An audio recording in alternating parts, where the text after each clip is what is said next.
BBC London में थे, वहाँ से खबरें पढ़ा करते थे। मैंने बहुत खबरें इनके ज़बान की सुनी है और अब फिलहाल दिल्ली में ही हैं।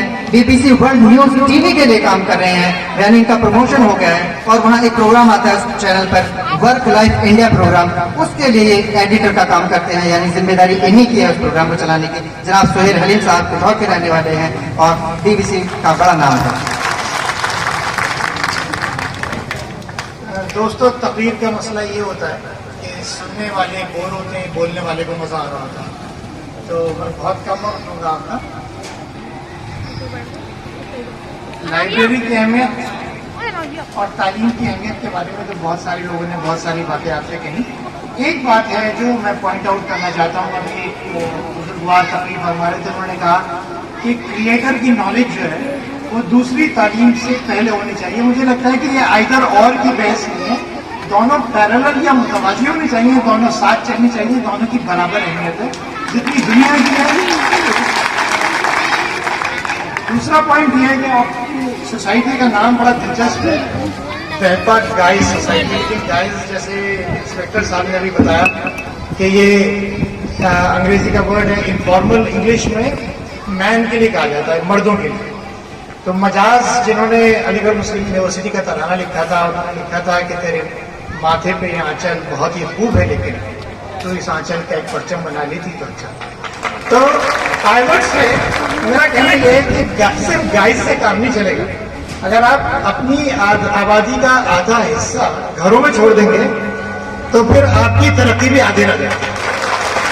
और आप लड़कियों को साथ लेके चलिए, दाम भले ही आपने रजिस्टर करा लिया, आप गाइज रखें, लेकिन लड़कियों को साथ लेकर चलिए। वो घरों के अंदर जिस तब्दीली की जरूरत है और जिस शऊर की और एक उस एहसास की कि बाहर निकलकर बाहर की दुनिया कैसी है, उसमें उनकी हेल्प कीजिए, उनको घरों से बाहर लाने में हेल्प कीजिए।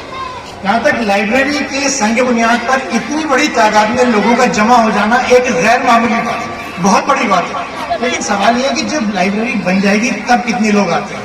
अभी तो आपने बहुत सारे लोग बुला रखे हैं। आई थिंक ट्रू टेस्ट ये होगा कि जब लाइब्रेरी बन जाए उसमें पढ़ने के लिए बच्चे आए, और जो बच्चे वहाँ पढ़ने आए वो इस बात का ख्याल रखें कि जैसे किसी ने कहा, एक प्रोफेसर साहब गाजियाबाद से आए हुए थे, उन्होंने कहा कि स्कूल कॉलेजों में 4 तरह के स्टूडेंट्स होते हैं, जो बहुत ज्यादा पढ़ाई पर फोकस कर रहे होते हैं, जिनका कुछ का कम होता है, कुछ का बाहर की बातों पे ज्यादा फोकस होता है। मैं उसी कैटेगरी में था, मेरा पढ़ाई में कुछ ज्यादा दिल नहीं लगता था।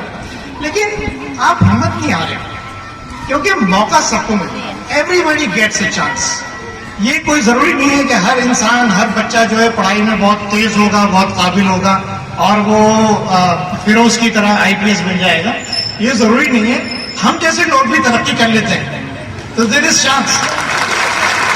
कोई डोंट लूज होप। मैं 96 में मैंने BBC के लिए अप्लाई करना शुरू किया था। उस जमाने में एक रिटन टेस्ट होता था। 6 साल तक उन्होंने मुझे नहीं लिया। 96 से लेके 2001 में 6 साल लगातार मैंने अप्लाई किया। कहने का मकसद रात से किया है, हिम्मत मत छोड़िए। एक बार आपने अज़्म कर लिया कि मुझे कोई काम करना है, उसके पीछे लगे रहिए। कामयाबी इंशाल्लाह उसी को मिलती है जो कोशिश करता है। मलाला यूसुफजई का नाम सुना होगा आपने। उनके वालिद से बरकत दत्त एक इंटरव्यू कर रही थी NDTV पे, तो उन्होंने पूछा कि इतनी कम उम्र में क्या आपको ये एहसास किस तरह हुआ कि ये बच्ची इतना नाम रोशन कर सकती है सारी दुनिया में, इसको नोबेल इनाम मिल सकता है। ये जब की बात है जब नोबेल प्राइज मिल गया था मलाला को। तो मलाला के वालिद ने कहा कि मेरी हमेशा से फिलॉसफी ये है, don't clip their brains and they will fly. इनके पर मत काटिए लड़कियों को, और इनकी बर्दाश्त को फिर कोई नहीं रोक सकता। तो आप, मेरी आपसे गुजारिश तक ये है कि आप अपनी लड़कियों को, अपनी बेटियों को, अपनी बहनों को बिल्कुल वैसी तालीम दीजिए जैसे आप अपने बेटों को देते हैं, उसमें फर्क मत करें।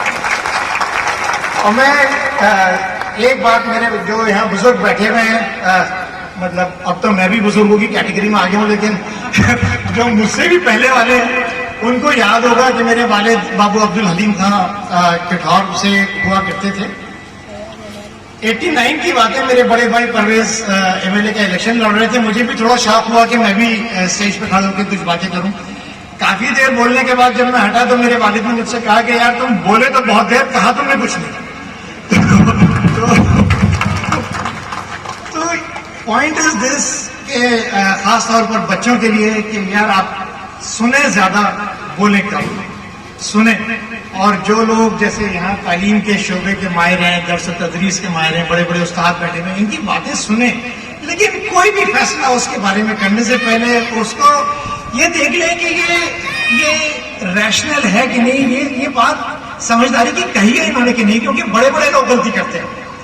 और एक आखिरी बात, क्योंकि बहुत देर हो गई है, बुतरुस गाली यूनाइटेड नेशंस के सेक्रेटरी जनरल थे 92 से 96 तक। उसी टाइम मैं सहाफत में अपना करियर शुरू कर रहा था, तो उन्होंने एक प्रेस कॉन्फ्रेंस की और उसमें ऐलान किया कि मैं सेकंड टर्म के लिए as secretary general of the United Nations में नहीं खड़ा होऊंगा।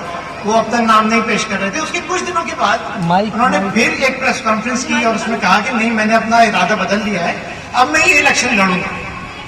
तो एक CNN के एक कॉरेस्पॉन्डेंट ने उनसे पूछा कि भाई आपने तो पहले कहा था कि मैं नहीं लड़ूंगा, अब आप कह रहे हैं कि मैं लड़ूंगा। तो उन्होंने कहा कि only fools don't change their mind, सिर्फ बेवकूफ लोग होते हैं जो अपनी राय नहीं बदलते।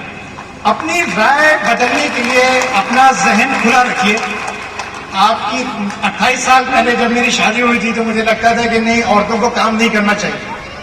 आज मुझे लगता है कि अगर औरतें काम नहीं करेंगी तो उनके साथ जितनी ज्यादतियां होती हैं, उनके हकायक की जितनी तलफी होती है, वो कभी खत्म नहीं हो सकती।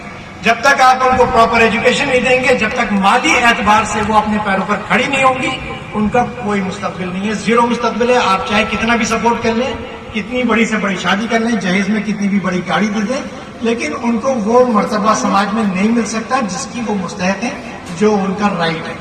और बस मेरे ख्याल में आई वुड से एक बात और बहुत मुख्तसर सी है, ये मैं अपने जाती तजुर्बे की बुनियाद पर आपको बता रहा हूँ। मेरे 2 बच्चे हैं, एक बेटी है छोटी और एक बेटा है बड़ा, दोनों माशाल्लाह बाहर से पढ़े। बेटी मेरी बहुत तेज है पढ़ाई में, लेकिन साथ में मेहनत बहुत करती है। बेटा भी मेरा तेज है, लेकिन वो उतनी मेहनत नहीं करता, इसलिए वो तकलीफ मतलब मुझ पर चला गया है, ज्यादा मेहनत करने में यकीन नहीं रखता। तो मेरी बेटी प्रिंसटन यूनिवर्सिटी से उसको ऑफर था, दुनिया की नंबर 2 हार्वर्ड प्रिंसटन के साथ काम करने वाली है, और वो न्यूयॉर्क में काम करती है, JP मॉर्गन में एनालिस्ट है, सिर्फ 24 साल की। तो मेरे वालिद कहा करते थे कि अगर तुम एक बच्चे को पढ़ाओ, मेरे वालिद कहते थे कि हमारे गांवों का, हमारी तरफ तालीम की तरफ ज्यादा नहीं था शऊर, लेकिन अब कम से कम बच्चों में लड़कों को तो पढ़ाने लगे। मैं अपनी बात खत्म करने से पहले से दोबारा एक बार आपसे इस बात पर फोकस करने की दरख्वास्त करूंगा कि एक बच्चा आपका पढ़ा हुआ 100 बीघे बाग से बेहतर है। 100 बीघे का बाग किसके पास है आजकल, लेकिन क्या मिलता है, 5 लाख 6 लाख रुपए साल में मिलते हैं। जो पढ़े हुए बच्चे हैं वो 2 महीने में कमा रहे हैं आजकल। तो बस आप लॉन्ग टर्म ये देखें कि जमीनें जायदाद आपकी बढ़ती जाएंगी बच्चों के साथ, लेकिन जो एक चीज आपको सोशली अपवर्डली मोबाइल रखेगी, ऊपर आगे बढ़ने की तरकीब देगी और आपको प्रॉपरली आम करेगी कि आप आगे, आपके बच्चे आगे बढ़ सकें, वो सिर्फ एजुकेशन है। एजुकेशन पर फोकस कीजिए और पढ़ते रहिए। और एक बस छोटी सी बात और जो मैं भूल गया था कहना, कि आप लाइब्रेरी में आए, जरूरी नहीं है कि सिर्फ आप टेक्स्ट की किताबें पढ़ें, फिजिक्स, केमिस्ट्री, हिस्ट्री, ज्योग्राफी आप जरूर पढ़िए, लेकिन जो आता है वो पढ़िए। अखबार पढ़िए, अगर और कुछ नहीं है तो सिर्फ अखबार पढ़िए, उसी से आपका जो एक लेवल ऑफ अवेयरनेस है, आपके अंदर एक बेदारी है, वो बढ़ेगी, और ये चीजें सारी जिंदगी आपके काम आएगी। बहुत बहुत शुक्रिया। बहुत बहुत शुक्रिया जनाब सुहेल हलीम साहब, बहुत सादा दिल इंसान है और एक फोन कॉल पर आपके गांव तशरीफ ले आए। बस ये कहा कि कल बता दूंगा, और कल जब फोन आया उनका तो यही बताने के लिए आया कि मैं आ रहा हूँ। इस बीच मास्टर जी तसव्वुर कमा